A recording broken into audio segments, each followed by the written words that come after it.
Alright, so we're going to be checking out Saint Celestine by the Templin Institute. And this was requested by Miro409. And I've been catching up with a lot of requests, but they keep on coming in. I'll never get them all done. It is what it is, it's the nature of the beast. I decided to check out another video today. I initially wasn't going to check out anything because I'm really tired and today's going to be a long day. Last night was a long night too, but I decided, let's get something done. So this is going to be Celestine the Living Saint. I know how I did my take on Celestine. Um, if you guys don't know what I'm talking about, check out my 5-ish minute lore. The Hospitaller had a lot of fun doing that one. But in any case, we're going to get into this, check it out, and let's see if they can tell me something I don't know about St. Celestine. Here we go.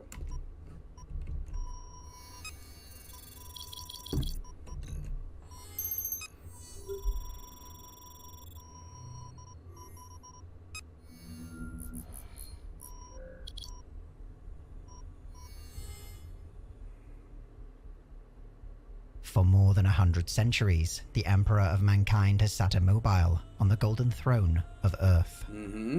He is the master of mankind by the will of the gods, and master of 1,000,000 worlds by the might of his inexhaustible armies. He is a rotting carcass writhing invisibly with power from the dark age of technology. He is the carrion lord of the vast imperium of man, for whom 1,000 souls are sacrificed every day, so that he may never truly die.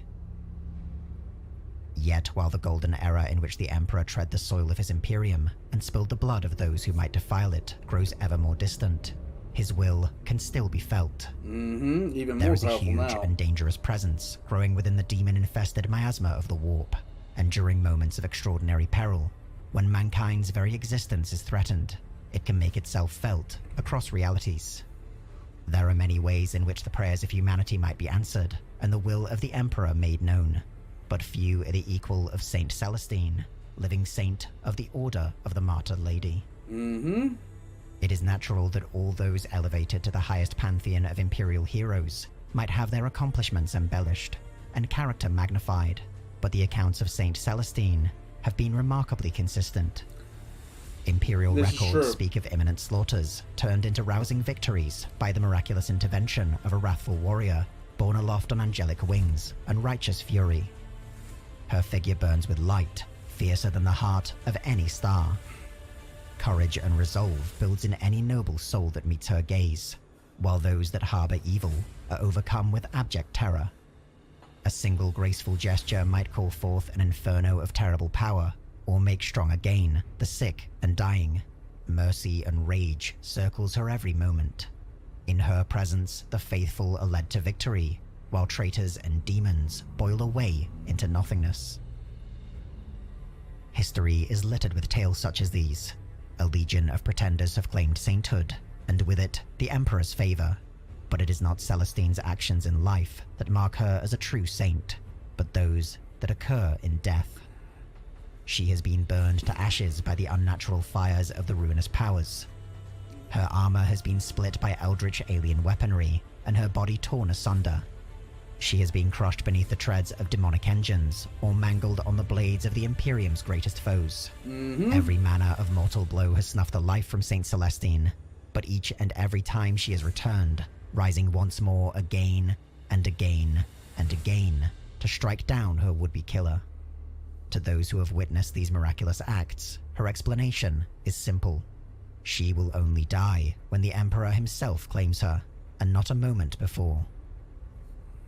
Very little is known of the life of Celestine before she was declared a living saint of the Imperium. The Order of Our Martyred Lady, one of the great orders militant of the Adeptus Sororitas, does however make note of a Sister Repentia by that name within their ranks. She was said to have been among the armies of the Imperium, Okay, so if you do not know, because it doesn't look like they're going to say it, a Sister Repentia is a sister who feels that in some way they have fallen short of what they're supposed to do. They will typically just abandon their armor they will abandon everything. They will typically run into battle either barely clothed or not clothed at all, wielding melee weapons and just running headlong into a fight. The Repentia are the legitimate insane of the sisters, and the sisters are insane to begin with. Against the heretics of the Palatine Schism. Mm-hmm. Celestine was at the forefront of the first wave, where the fighting was most fierce, and she was killed in battle during the drive to the capital city on the world of Eurytion. Celestine was merely one among countless others that lost their lives in the service of the Emperor that day, but special mention was made of the grim butcher's toll she inflicted upon the enemy. When her body was reclaimed, however, by her surviving sisters, they were shocked to discover that when cleansed of the blood and filth of battle, no wound could be found upon her body. She arose as if from a deep sleep the next day, and the light of one touched by the divine glowed within her eyes. By the time the crusade to end the Palatine Schism reached its apex, Celestine had become its sacred figurehead. In this role, she gained immense influence and used it to convince the Lord Militant of the Imperial forces to liberate a seemingly unimportant world, Sanctus Lys. While none then alive, save Celestine, were aware of its significance, this backwater world was a holy place. Mm-hmm. It was home to a shrine of Saint Catherine, a living saint of the Order of the Fiery Heart, the precursor to Celestine's own order. In the shattered remains of this shrine, Celestine came upon a forgotten crypt and descended into the darkness on basically she was a grave robber. Steps none had trod upon for millennia. When dawn came the following morning, Celestine rose from the tomb like Catherine herself. Divine radiance had enveloped her, mighty angelic wings had appeared at her back, while doves and cherubs circled her transformed visage. She had donned the armor of Saint Catherine, anointed with the blood of its namesake, but it was the sword she carried that was most wondrous and terrible of all. From a hilt worked into the shape of the imperial aquila and adorned with skulls and flowers, burned a blade so bright that none could look directly upon it. Her apotheosis complete, Celestine was declared a living saint by the Lord Militant, and her status cemented by a conclave of the ecclesiarchy soon thereafter. Hailed as the hero martyr of the Palatine Crusade, untold thousands of heretics would die by her blade until absolute victory was finally achieved. The deeds of Saint Celestine filled the annals of imperial history for decades thereafter, until she ultimately disappeared, fighting the renegade warmaster of Thorax. She was last seen in the heart of his fortress, where the insane pawn of chaos triggered his own atomic pile and reduced the entire structure to ash. Basically, in order to stop himself from getting murdered by Celestine, this guy Tsar-bombed himself. The Tower of Heroes upon Sacred Terror itself told a single time to proclaim her loss, and untold billions became united in grief for their fallen heroine of mankind. And yet, dozens of times across the ensuing centuries, reports of an avenging angel appearing miraculously on desperate battlefields reached imperial administrators and scholars. In every instance, the radiant form of Saint Celestine was sighted just as hope had been extinguished, only to vanish once more as soon as victory had been won. Until, in the 999th year of the 41st millennium, her return became impossible to deny. As Cadia was shattered beneath the 13th Black Crusade of Abaddon the Despoiler, Saint Celestine again arrived at the critical moment, together with 5 full companies of battle sisters believed lost in the warp some 1400 years before. Their entry on the battlefield revitalized the Imperial defenders. Celestine herself would throw down the broken body of a demon prince, aided by twin canonesses, whom the living saint had returned to life. But even Celestine could not stand alone before Abaddon himself. Inaccurate. Drained of her extraordinary powers of faith by the rapidly shifting currents of the warp. Inaccurate. She would have been killed once more, if not for the intervention of other Imperial heroes, determined to face down the Despoiler. Though Cadia would fall... Okay, so I gotta step in on that. So Celestine was beating the ass end off of Abaddon, was beating the paste off of him, and then the pylons were activated, and for whatever reason, it depowered Celestine just enough to where Abaddon got the upper hand. Abaddon, quote unquote, won that fight simply due to warp fuckery. Celestine was about to kill him. Abaddon was wounded for the first time in millennia, his black armor pierced by Celestine's blade, leaving a black mark upon his supposed victory. Yet even as Cadia was consumed by the Eye of Terror, the work of Saint Celestine was not done. She was granted a vision of mankind's salvation and led the survivors on a dangerous path that would ultimately lead to the return of one of mankind's greatest legends, the Primarch Robute Gilliman of the Ultramarines.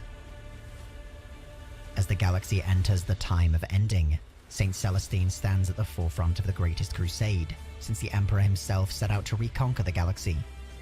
She is a shining beacon of hope, appearing wherever the battle grows darkest to call forth the fires of retribution from on high. And if she should fall in battle, none now mourn, for she is the living saint, and until the Emperor deems it so, she will forever rise and rise again, a living embodiment of his divine wrath. It is often said that only in death does duty end. But for Saint Celestine, death is only the beginning, and no realm of suffering and torment, no trial of faith or duty, no death of hope shall ever stand in the way of proving herself worthy of life once more.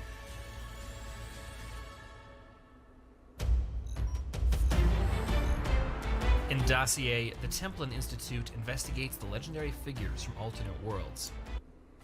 Alright, so they took a different approach than I did. I was basically just being a dickhead. But Celestine is one of those characters that is on the top 10 of any list that you could possibly imagine as far as 40k would go. If you're talking about battle prowess, if you're talking about influence, if you're talking about anything of that nature. She's one of those characters that anytime you see her, you know, things are going to be really things are bad when she shows up. So I can't help it. I love 40k so much. Just the characters and the story and everything about it. Yeah, Saint Celestine. She was and remains one of the reasons why the Sisters of Battle are one of my favorite factions in 40k. In any case, like and subscribe if you guys haven't already. There's a Discord down below where I can completely fuck up my outro. And, yeah, you can request more things for me to screw up an outro or an intro into. And if you'd like to support the channel, I have a Patreon down below. I'm going to be putting all the Templin Institute's links in the description down below. I hope you guys go by them and give them check them out. The Templin Institute was one of my favorite channels to actually check out. They introduced me to a couple of different places, a couple of different things, and I'd love to see what they say versus what I would say. Because I'm an irrational ranter and they're not. In any case, whatever you guys are doing today, I hope you have a fun time doing it, and I'll catch you guys next time.